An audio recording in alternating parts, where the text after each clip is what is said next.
Assalamualaikum warahmatullahi wabarakatuh. Perkenalkan, nama saya Nevin Puan Rasya Inundinari, biasa dipanggil Nevin. Saya mahasiswa Universitas Megareski Makassar. Nah, di sini saya akan menjelaskan 3 hal. Yang pertama, definisi farmasi. Kedua, sejarah kefarmasian. Yang ketiga, pendidikan farmasi. Definisi farmasi. Kata farmasi berasal dari farmakon, yang merupakan bahasa Yunani yang berarti racun atau obat. Farmasi merupakan profesi kesehatan yang meliputi kegiatan di bidang penemuan, pengembangan, produksi, pengolahan, peracikan, informasi obat, dan distribusi obat. Ilmu kefarmasian belum dikenal oleh dunia pada zaman Hippocrates, atau yang lebih dikenal dengan sebutan Bapak Ilmu Kedokteran, yaitu pada tahun 460 sebelum Masehi sampai dengan 370 sebelum Masehi. Pada peradaban itu, seorang dokter memiliki banyak tugas.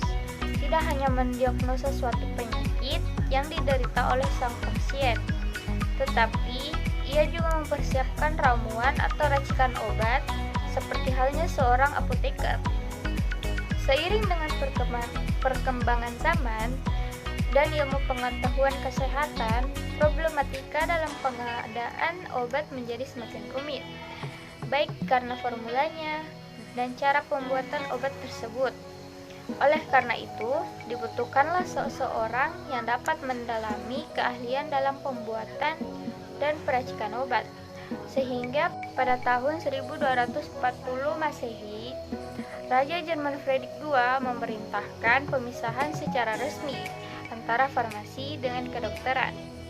Dalam dekretnya yang terkenal dengan Two Slices. Dari sejarah ini, satu hal yang perlu digarisbawahi adalah akar ilmu farmasi dan ilmu kedokteran adalah sama. Ruang lingkup dari praktik farmasi termasuk praktik farmasi tradisional, seperti peracikan dan penyediaan obat, serta pelayanan farmasi modern yang berhubungan dengan pelayanan terhadap pasien berasal dari kata farma. Farma merupakan istilah yang dipakai pada tahun 1400 sampai 1600-an. Berikut ini adalah tokoh-tokoh yang berjasa terhadap terbentuknya ilmu farmasi.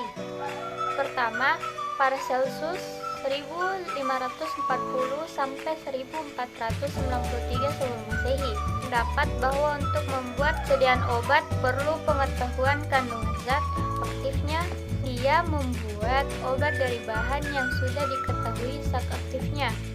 Hippocrates 459 sampai 370 sebelum Masehi yang dikenal dengan Bapak Kedokteran, dalam praktek pengobatannya telah menggunakan lebih dari 200 jenis tumbuhan.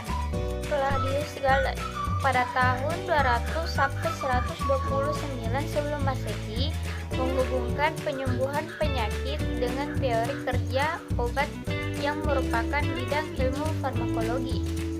Ibnu Sina 1800 sampai 1037 telah menulis beberapa buku tentang pengumpulan dan penyimpanan tumbuhan obat serta cara pembuatan sediaan obat seperti pil, suppositoria, sirup, dan menggabungkan pengetahuan pengobatan berbagai negara yaitu Yunani, India, Persia, Arab untuk menghasilkan pengobatan yang lebih baik.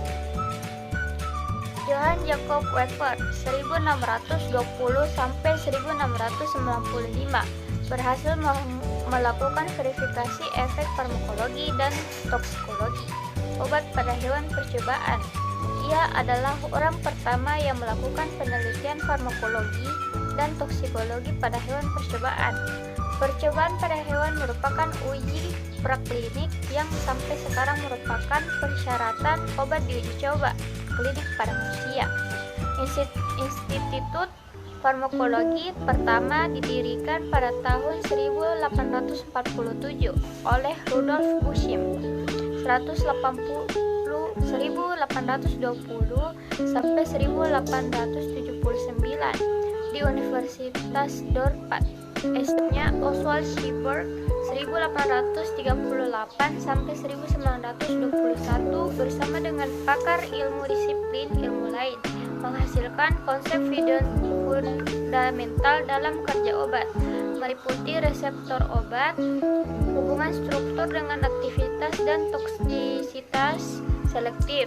Konsep tersebut juga diperkuat oleh T. Fraser 1852 sampai 1921 di Skotlandia, G. Langley 1852 sampai 1025 di Inggris, dan P. Ehrlich 1854 sampai 1915 di Jerman. Untuk bentuk pendidikan farmasi, SMK Farmasi, sekolah ini ditempuh dalam waktu 3 tahun.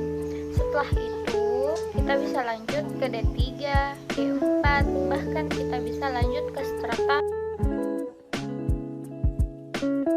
sarjana atau strata 1. S1 yang dirancang dengan selesai dalam 4 tahun dengan gelar sarjana sains atau SSI, prodi sains dan teknologi farmasi. Sarjana farmasi S-Farm, prodi farmasi klinik komunitas. Profesi apoteker yang dirancang selesai dalam 1 tahun dengan gelar APT apoteker. Magister atau strata 2, S2 yang dirancang selesai dalam 2 tahun dengan gelar Magister Sains. Program doktoral yang dirancang selesai dalam 3 tahun dengan gelar doktor.